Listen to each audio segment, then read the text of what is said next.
Praise the lord. అతి శ్రేష్టమైన యేసుక్రీస్తు నామములో మీ అందరికీ ఉదయకాలపు శుభాలు తెలియజేయుచున్నాను.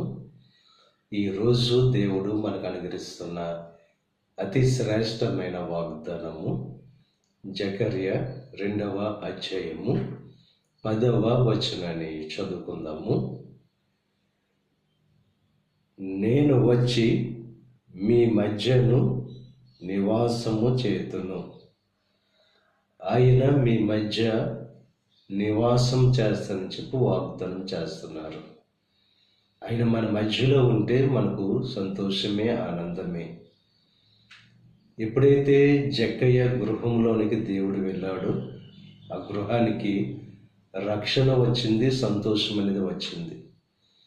మన జీవితంలోనికి ఎప్పుడైతే